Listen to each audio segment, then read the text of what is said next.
दर्शकों ब्रेक तो बाद तुहाडा सब दा निੱਘਾ स्वागत है प्रोग्राम सच सच विच। जी डॉक्टर साहब हुण आपां गलबात करांगे गुरबाणी दीयां विचारां दी। जी डॉक्टर साहब की कहना चाहोगे? देखो रूहानी दुनिया दे विच जदों असीं रब दे नाल लिव जोड़ना चाहुंदे हां, जिस नूं पंजाबी दे विच लैंदे पंजाब च लॉ लाउणी भी कहंदे ने, जां जिस दी लिव जुड़दी है उस नूं हुंदा है भी लॉ लगी हुई है जी।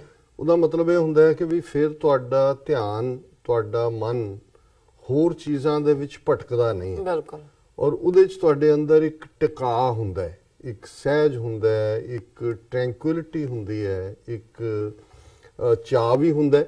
ਔਰ ਉਹ ਚਾਅ ਦੁਨੀਆਦਾਰੀ ਵਾਂਗ ਨਹੀਂ ਹੁੰਦਾ ਕਿ ਕੋਈ ਚੀਜ਼ ਮਿਲ ਗਈ ਅਸੀਂ ਬਹੁਤ ਖੁਸ਼ ਹੋ ਗਏ, ਕੋਈ ਖੁਸ਼ ਗਈ ਫਿਰ ਰੋਣ ਲੱਗ ਗਏ।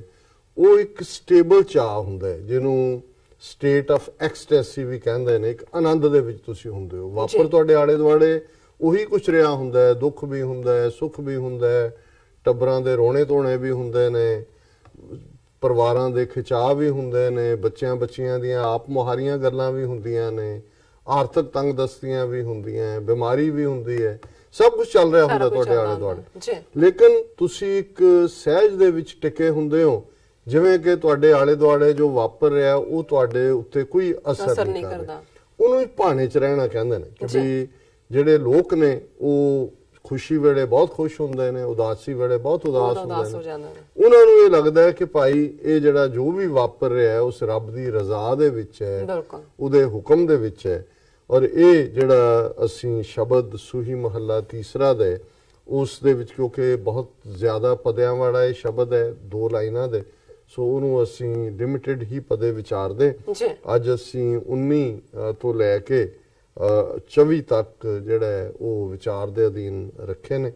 ਔਰ ਇਹ ਪਹਿਲਾ ਜਿਹੜਾ ਪਾਰਟ ਹੈ, ਤੂੰ ਆਪੇ ਗੁਰ ਚੇਲਾ ਹੈ ਆਪੇ, ਗੁਰ ਵਿੱਚ ਦੇ ਤੁਝੇ ਧਿਆਈ, ਜੋ ਤੁਧ ਸੇਵੈ ਸੋ ਤੂੰ ਹੈ ਹੋਵੇ, ਤੁਧ ਸੇਵਕ ਭੈਜ ਰਖਾਈ। ਜੀ ਕਿ ਆਪ ਹੀ ਤੂੰ ਰੱਬ ਤਾਂ ਹੈ ਹੀ ਹੈ, ਬਿਲਕੁਲ, ਪਰ ਜਿਸ ਰਾਹੀਂ ਜਿਹਨੂੰ ਅਸੀਂ ਗੁਰੂ ਕਹਿੰਦੇ ਹਾਂ, ਗੁਰੂ ਗ੍ਰੀ ਇੱਕ ਸੰਸਕ੍ਰਿਤ ਦੀ ਧਾਤੂ ਹੈ ਜਿਹਦੇ ਚੋਂ ਬਣਿਆ, ਜਿਸ ਦਾ ਮਤਲਬ ਹੈ ਖਾ ਜਾਣ ਵਾਲਾ, ਹਨੇਰੇ ਨੂੰ ਖਾ ਜਾਣ ਵਾਲਾ। ਅੰਗਰੇਜ਼ੀ ਚ ਅਸੀਂ ਕਹਾਂਗੇ ਡਿਸਪੈਲਰ ਆਫ ਦਾ ਡਾਰਕਨੈਸ, ਜਿਹੜਾ ਹਨੇਰੇ ਨੂੰ ਖਾ ਜਾਂਦਾ। ਸੋ ਕਿ ਹੇ ਅਕਾਲ ਪੁਰਖ, ਹੇ ਰੱਬ, ਹੇ ਵਾਹਿਗੁਰੂ, ਹੇ ਅੱਲਾਹ ਤਾਲਾ, ਤੂੰ ਆਪ ਹੀ ਹੈ ਸਭ ਕੁਛ।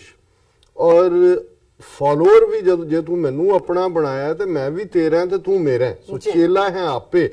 ਪਰ ਗੁਰੂ ਦਾ ਇੱਕ ਰਸਤਾ ਰੱਖਿਆ ਹੋਇਆ ਜਿਹਦੇ ਰਾਹੀਂ ਮੈਂ ਤੈਨੂੰ ਧਿਆਇਆ, ਤੇਰੇ 'ਚ ਧਿਆਨ ਜੋੜਿਆ, ਤੇਰੇ 'ਚ ਮੇਰਾ ਮਨ ਟਿਕਿਆ ਤੇ ਮੈਂ ਤੇਰਾ ਹੋ ਗਿਆ। ਜੋ ਤੁਧ ਸੇਵੈ ਸੋ ਤੂੰ ਇਹ ਹੋਵੇ। ਕਹਿੰਦੇ ਕਿ ਭਾਈ ਇਹੀ ਤੇਰਾ ਨੇਮ ਹੈ ਕਿ ਜਿਹੜਾ ਤੈਨੂੰ ਯਾਦ ਕਰਦਾ ਉਹ ਤੇਰੇ ਵਰਗਾ ਹੀ ਹੋ ਜਾਂਦਾ। ਹਰ ਜਨ ਐਸਾ ਚਾਹੀਏ ਜੈਸਾ ਹਰ ਹੀ ਹੋਏ। ਰੱਬ ਦੇ ਬੰਦੇ ਰੱਬ ਵਰਗੇ ਹੀ ਹੁੰਦੇ ਨੇ। ਸਾਡੀ ਪੰਜਾਬੀ ਜਦੋਂ ਕੋਈ ਕਿਸੇ ਦੇ ਕੰਮ ਆਉਂਦਾ ਹੈ, ਕੋਈ ਲੋੜਵੰਦ ਦੇ, ਤੇ ਉਹ ਕਹਿੰਦਾ ਤੂੰ ਤੇ ਮੈਨੂੰ ਰੱਬ ਬਣ ਕੇ ਬੋੜਿਆ ਜੀ। ਬੋੜਨਾ ਆਣ ਤੂੰ ਆਇਆ, ਤੂੰ ਮੇਰੇ ਲਈ ਤਾਂ ਤੂੰ ਹੀ ਰੱਬ ਹੈ। ਉਹ ਰੱਬ ਤਾਂ ਨਹੀਂ ਹੁੰਦਾ, ਪਰ ਕਿਉਂਕਿ ਰੱਬ ਤੁਹਾਡੀਆਂ ਲੋੜਾਂ ਪੂਰੀਆਂ ਕਰਦਾ ਹੈ, ਗਰਜ਼ਾਂ ਪੂਰੀਆਂ ਕਰਦਾ ਹੈ, ਤੁਹਾਡੀ ਪੱਤ ਰੱਖਦਾ ਹੈ, ਤੁਹਾਡੀ ਇੱਜ਼ਤ ਰੱਖਦਾ ਹੈ।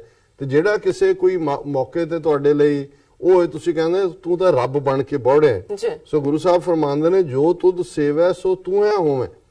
ਜਿਹੜਾ ਤੈਨੂੰ ਯਾਦ ਕਰਦਾ ਉਹ ਤੇਰੇ ਵਰਗਾ ਹੋ ਜਾਂਦਾ ਹੈ।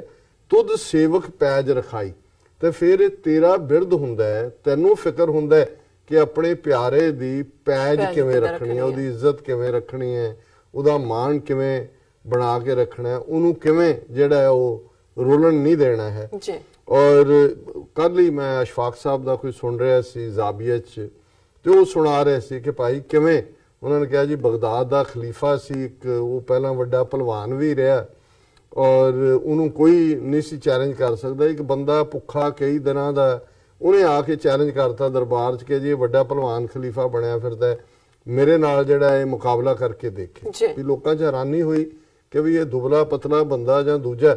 ਚਲੋ ਅਖਾੜਾ ਸੱਜ ਗਿਆ, ਸਾਰੇ 'ਚ ਹੋ ਗਿਆ। ਲੋਕਾਂ ਨੇ ਕਿਹਾ, ਪਹਿਲਾਂ ਤਾਂ ਉਹਨਾਂ ਨੇ ਇਤਰਾਜ਼ ਕੀਤਾ, ਉਹਨੇ ਕਿਹਾ ਜੀ ਨਹੀਂ ਮੇਰੇ ਕੋਲ ਖਾਨਦਾਨੀ ਦਾਨ ਹੈ, ਮੈਂ ਇਹਨੂੰ ਹਰਾ ਸਕਦਾ। ਤੇ ਉਹ ਕਹਿੰਦਾ ਕਿ ਵੀ ਜਦੋਂ ਪਹਿਲਾਂ ਹੀ ਜਦੋਂ ਹੋਇਆ ਜਾ ਕੇ ਉਹ ਚੰਬੜ ਗਿਆ ਉਹਨੂੰ, ਤੇ ਉਹਦੇ ਕੰਨ 'ਚ ਕਹਿੰਦਾ ਮੈਂ 5 ਦਿਨ ਦਾ ਭੁੱਖਾ ਹੈ ਤੇ ਮੈਂ ਤਾਂ ਮੈਨੂੰ ਹੋਰ ਕੋਈ ਤਰੀਕਾ ਨਹੀਂ ਸੀ ਖਾਣ ਦਾ, ਤੇ ਮੇਰੀ ਇੱਜ਼ਤ ਰੱਖ ਲਈ, ਹੁਣ ਤੂੰ ਰੱਬ ਹੀ ਹੈ ਮੇਰੇ ਲਈ। ਤੇ ਉਹ ਕਹਿੰਦੇ ਨੇ ਕਿ ਵੀ ਉਹ ਜਿਹੜਾ ਸੀ ਪਹਿਲਵਾਨ ਖਲੀਫਾ ਉਹ ਟੱਟ ਗਿਆ ਥੱਲੇ, ਔਰ ਉਹਨੂੰ ਜੋ ਵੀ ਖਲੀਫੇ ਨੇ ਮਾਣ ਇੱਜ਼ਤ ਦਿੱਤੀ, ਉਹ ਖਲੀਫਾ ਨਹੀਂ ਸੀ, ਉਹਦਾ ਕੋਰਟ ਦਾ ਪਹਿਲਵਾਨ ਸੀ, ਲੇਕਿਨ ਬਾਅਦ ਚ ਉਹ ਬਹੁਤ ਵੱਡਾ ਰੂਹਾਨੀ ਟੀਚਰ ਬਣਿਆ। ਔਰ ਉਹਨੂੰ ਜਦੋਂ ਕਿਸੇ ਨੇ, ਸਾਰਿਆਂ ਨੇ ਹੈਰਾਨੀ ਨਾਲ ਕਿਹਾ ਵੀ ਹੋਇਆ ਕੀ, ਉਹਨੇ ਕਿਸੇ ਨੂੰ ਕਿਹਾ ਨਹੀਂ, ਪਰ ਉਹਨੇ ਫਿਰ ਰੱਬ ਨੂੰ ਕਿਹਾ ਐਕਟ ਕਰਨ ਤੋਂ ਬਾਅਦ, ਦੇਖ ਰੱਬਾ ਮੈਂ ਤੇਰੇ ਨਾਂ ਦੀ ਪੈਜ ਰੱਖਣ ਲਈ ਅੱਜ ਇਹਦੇ ਤੋਂ ਟੱਟ ਗਿਆ, ਹੁਣ ਤੂੰ ਮੈਨੂੰ ਆਪਣਾ ਬਣਾ ਲੈ, ਹੁਣ ਤੂੰ ਮੈਨੂੰ। ਔਰ ਉਹ ਬਹੁਤ ਵੱਡਾ ਰੂਹਾਨੀ ਸੂਫੀ ਫਕੀਰ ਹੋਇਆ ਫਿਰ ਬਗਦਾਦ ਦਾ। ਔਰ ਇਹ ਹੈ ਜਦੋਂ ਅਸੀਂ ਕਹਿੰਦੇ ਵੀ ਫਿਰ ਰੱਬ ਨੂੰ ਫਿਕਰ ਹੁੰਦਾ ਹੈ ਵੀ ਉਹਨੇ ਤੁਹਾਡੀ ਪੈਜ ਕਿਵੇਂ ਰੱਖਣੀ ਹੈ। ਭੰਡਾਰ ਭਰੇ ਭਗਤੀ ਹਰ ਤੇਰੇ ਜਿਸ ਭਾਵੇ ਤਿਸ ਦੇਵਾਈ, ਕਿ ਵੀ ਹੇ ਵਾਹਿਗੁਰੂ ਤੇਰੇ ਕੋਲ ਭਗਤੀ ਦਾ ਖਜ਼ਾਨਾ ਹੈ, ਬੰਦਗੀ ਦਾ ਖਜ਼ਾਨਾ ਹੈ, ਪਰ ਤੂੰ ਕਿਹਨੂੰ ਦੇਣੇ ਇਹ ਤੇਰੇ ਹੱਥ ਹੈ। ਅਸੀਂ ਅਰਜ਼ ਕਰ ਸਕਦੇ ਹਾਂ, ਅਰਦਾਸ ਕਰ ਸਕਦੇ ਹਾਂ, ਦੁਆ ਮੰਗ ਸਕਦੇ ਹਾਂ। ਦੁਆ ਹੁਕਮ ਤਾਂ ਨਹੀਂ ਹੁੰਦਾ, ਉਹ ਤਾਂ ਅਸੀਂ ਮੰਗਦੇ, ਦੇਣਾ ਉਹਨੇ ਹੀ ਹੈ। ਭੰਡਾਰ ਭਰੇ ਭਗਤੀ ਹਰ ਤੇਰੇ ਜਿਸ ਭਾਵੇ ਤਿਸ ਦੇ ਦਵਾਈ, ਜਿਸ ਤੂੰ ਦੇ ਸੋਈ ਜਨ ਪਾਏ ਹੋਰ ਨੇਫਲ ਸਭ ਚਤਰਾਏ। ਬਾਕੀ ਕੋਈ ਕਹੇ ਜੀ ਮੈਂ ਅਕਲ ਦੇ ਨਾਲ ਮੈਂ ਬਹੁਤ ਚਿੱਲੇ ਕੱਟੇ, ਮੈਂ ਬਹੁਤ ਪਾਠ ਕਰਦਾ, ਮੈਂ ਬਹੁਤ ਤੀਰਥਾਂ ਤੇ ਜਾਂਦਾ, ਮੈਂ ਬਹੁਤ ਜਿਹੜਾ ਉਹ ਨਹੀਂ, ਇਹ ਸਭ ਚਤਰਾਈਆਂ ਨੇ।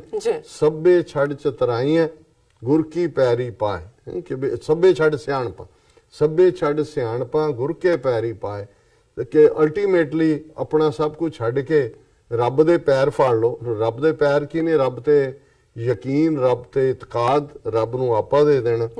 ਸਿਮਰ ਸਿਮਰ ਸਿਮਰ ਗੁਰ ਆਪਣਾ ਸੋਇਆ ਮਨ ਜਾਗਾਈ, ਕਿ ਮਨ ਜਿਹੜਾ ਉਹ ਸੁੱਤਾ ਪਿਆ ਕਾਹਦੇ ਚ? ਮਾਇਆ ਦੇ ਆਲੇ ਦੁਆਲੇ ਦੀ ਚਕਾਚੌਂਦ, ਖੂਬਸੂਰਤੀ, ਪੈਸਾ, ਧਨ, ਸ਼ੌਹਰਤ। ਇਹ ਬਹੁਤ ਜਿਹੜਾ ਸ਼ੌਹਰਤ ਸਭ ਤੋਂ ਮਾੜੀ ਹੁੰਦੀ। ਜਦੋਂ ਕੋਈ ਬੱਲੇ ਬੱਲੇ ਕਹਿੰਦੇ ਨਾ, ਉਹ ਨਿੰਦਿਆ ਫਿਰ ਚੰਗੀ ਹੁੰਦੀ, ਕਿਉਂਕਿ ਨਿੰਦਿਆ ਤੁਹਾਡੀ ਹਉਮੈ ਨੂੰ ਟਿਕਾਣੇ ਰੱਖਦੀ ਹੈ, ਤੇ ਜਿਹੜਾ ਤੁਹਾਡੀ ਬੱਲੇ ਬੱਲੇ ਕਰਦਾ ਜਾ ਕੇ ਤਾਂ ਮੂੰਹ ਤੇ ਚਪੇੜਾਂ ਮਾਰਨੀਆਂ ਪੈਂਦੀਆਂ। ਔਰ ਇਹ ਮਹਾਰਾਜਾ ਰਣਜੀਤ ਸਿੰਘ ਬਾਰੇ ਅਕਸਰ ਕਿਹਾ ਜਾਂਦਾ ਹੈ ਕਿ ਵੀ ਉਹ ਆਰਸੀ ਸਾਹਮਣੇ, ਸ਼ੀਸ਼ੇ ਸਾਹਮਣੇ ਖਲੋ ਕੇ ਆਪਣਾ ਮੂੰਹ ਦੇ ਉੱਤੇ ਚਪੇੜ ਮਾਰ ਕੇ ਕਹਿੰਦਾ ਸੀ, ਓਏ ਰਣਜੀਤ ਸਿੰਘ ਇਹ ਜੇ ਤੂੰ ਇਹ ਨਾ ਸਮਝੀ ਤੂੰ ਨਗਾਰਾ ਹੈ ਗੁਰੂ ਦਾ, ਕਿਉਂਕਿ ਜਿਹੜਾ 10ਵੇਂ ਪਾਤਸ਼ਾਹ ਨੇ ਪਹਿਲਾ ਨਗਾਰਾ ਜੰਗ ਦੇ ਮੈਦਾਨ ਚ ਬਣਾਇਆ ਸੀ, ਉਹਦਾ ਨਾਮ ਰਣਜੀਤ, ਕਿ ਤੂੰ ਗੁਰੂ ਦਾ ਨਗਾਰਾ ਹੈ, ਇਹ ਜੋ ਤੂੰ ਹੈ ਗੁਰੂ ਦੀ ਬਦੌਲਤ। ਔਰ ਸਵੇਰੇ ਆਪਣਾ ਦਿਨ ਹੀ ਉਹ ਸ਼ੁਰੂ ਕਰਦਾ ਸੀ ਗੁਰੂ ਗ੍ਰੰਥ ਸਾਹਿਬ ਦਾ ਪਾਠ ਸੁਣਨਾ। ਔਰ ਦੂਸਰਾ ਇਹ ਤੁਹਾਡੀ ਆਪਣੀ ਅਦਰਵਾਈਜ਼ ਜਿਹੜੀ ਬੱਲੇ ਬੱਲੇ ਹੈ, ਇਹ ਤੁਹਾਨੂੰ ਗਰਕ ਕਰ ਦਿੰਦੀ ਹੈ ਰੂਹਾਨੀ ਜ਼ਿੰਦਗੀ ਦੇ ਵਿੱਚ। ਔਰ ਗੁਰੂ ਸਾਹਿਬ ਫਰਮਾਉਂਦੇ ਨੇ, ਸਿਮਰ ਸਿਮਰ ਸਿਮਰ ਗੁਰ ਆਪਣਾ ਸੋਇਆ ਮਨ ਜਾਗਾਈ। 3 ਵਾਰ ਸਿਮਰ ਕੇ ਭਾਈ ਉਹਦੀ ਇਬਾਦਤ ਕਰ, ਯਾਦ ਕਰ, ਯਾਦ ਕਰ, ਯਾਦ ਕਰ, ਤਾਂ ਕਿ ਜਿਹੜਾ ਤੇਰਾ ਮਨ ਸੁੱਤਾ ਹੋਇਆ ਹੈ, ਮਾਇਆ ਦੇ ਵਿੱਚ ਗਾਫਲ ਹੈ, ਉਹ ਜਾਗ ਪਏ। ਇੱਕ ਦਾਨ ਮੰਗੈ ਨਾਨਕ ਵਿਚਾਰੈ ਹਰ ਦਾਸਨ ਦਾਸ ਕਰਾਈ। ਤੀਸਰੇ ਪਾਤਸ਼ਾਹ ਫਰਮਾਉਂਦੇ ਨੇ ਕਿ ਹੇ ਵਾਹਿਗੁਰੂ ਤੇਰੇ ਤੋਂ ਮੈਂ ਇੱਕੋ ਹੀ ਦਾਨ ਮੰਗਦਾ, ਇੱਕੋ ਹੀ ਗਿਫਟ ਮੰਗਦਾ, ਕਿ ਕੀ ਹਰ ਦਾਸਨ ਦਾਸ ਕਰਾਏ, ਕਿ ਜਿਹੜੇ ਤੇਰੇ ਰਸਤੇ ਤੇ ਤੁਰੇ ਹੋਏ ਨੇ, ਜਿਹੜੇ ਤੇਰੇ ਗੁਲਾਮ ਨੇ। ਜਿਹੜਾ ਮੈਂ ਬੰਦਾ ਬੈ ਖਰੀਦ ਸੱਚ ਸਾਹਿਬ ਮੇਰਾ। ਹੁਣ ਬੈ ਖਰੀਦ ਕੀ ਹੁੰਦਾ ਸੀ? ਕਿ ਤੁਸੀਂ ਖਰੀਦਿਆ ਗੁਲਾਮ ਤੇ ਬੈ ਕਰਵਾਇਆ ਹੋਇਆ, ਕਿ ਮੈਂ ਤੇਰਾ ਗੁਲਾਮ ਹਾਂ, ਮੈਂ ਬੰਦਾ ਬੈ ਖਰੀਦ ਸੱਚ ਸਾਹਿਬ ਤੇਰਾ। ਹਾਂਜੀ, ਤੂੰ ਸੱਚਾ ਸਾਹਿਬ ਹੈ, ਮੈਂ ਤਾਂ ਗੁਰੂ ਸਾਹਿਬ ਕਹਿੰਦੇ ਇੱਕ ਦਾਨ ਮੰਗਾ ਨਾਨਕ ਵਿਚਾਰਾ, ਮੈਂ ਤਾਂ ਵਿਚਾਰਾ, ਮੇਰੇ ਕੋਲ ਕੁਛ ਨਹੀਂ ਹੈ, ਕੋਈ ਮੇਰਾ ਤਾਣ ਮਾਣ ਨਹੀਂ ਹੈ।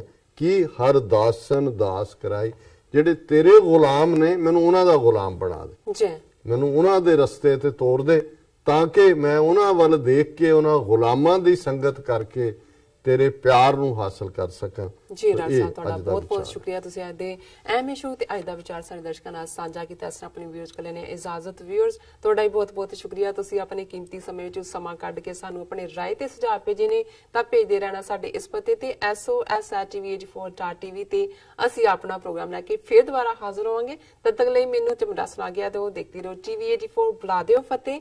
ਵਾਹਿਗੁਰੂ ਜੀ ਕਾ ਖਾਲਸਾ, ਵਾਹਿਗੁਰੂ ਜੀ ਕੀ ਫਤਿਹ।